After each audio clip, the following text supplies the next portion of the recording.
Greetings citizens of the world. We are anonymous. The reason this video is on this channel is because I have questions. Whatever, we won the Revolutionary War, the War of 1812, how could we lose control of our country? Through the actions of Franklin D. Roosevelt, Woodrow Wilson, or during the Bush-Clinton administration? What point did we, the people, lose control of our nation? What is clear, all over the United States, we are the most powerful military-industrial complex in the entire world. That is also clear, America give multi-millions of dollars in aid to countries like Israel and among others. We do not coin our own money, but rent it and use a Federal Reserve System, which is neither federal nor a reserve. The United Nations has documented that after the Taliban took control of Afghanistan, they was initially empowered to do so by the actions of the CIA. Something unexpected happened. The Taliban was believing they were carrying out the will of God under the Muslim law, which they began eradicating the opium fields that supply the world's illegal heroin.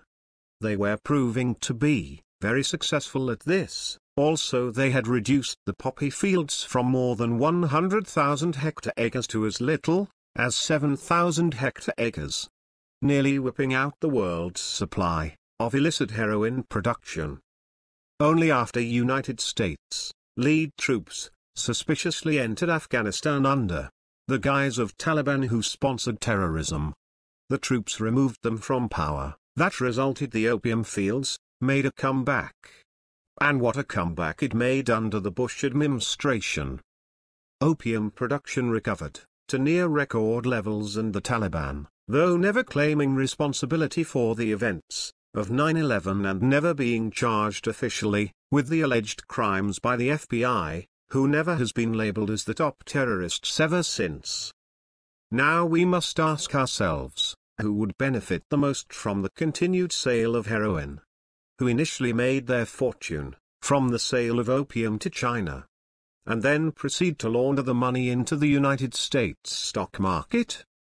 Some believe there is enough evidence to show the Queen of England was a major benefactor, although it is somehow dubious to assume that the British monarchy are the sole benefactors of the worldwide sale of illicit heroin. When you follow the money, connect the dots and objectively review the history of the United States, one begins to question who the major benefactors are to the actions of the United States, and it does not seem to always be the United States. This suggests that we are a pawn, manipulated by a larger, more powerful, hidden forces, as our actions do not always benefit the United States or their proclaimed interest.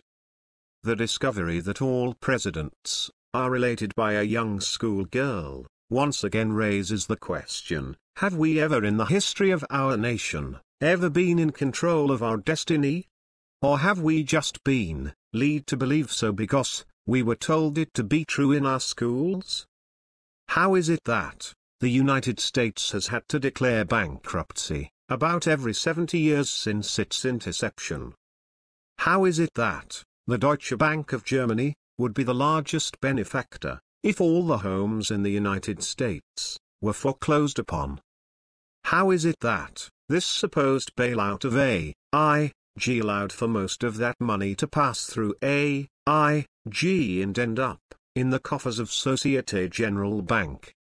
It was not a simple bailout, but a debt or ransom that had to be paid for a reason other than what the general public has been led to believe, and even after 100 years of labor of the taxpayers' currency was being moved out of this country, in the blink of an eye, we are left again, near bankrupted as a nation.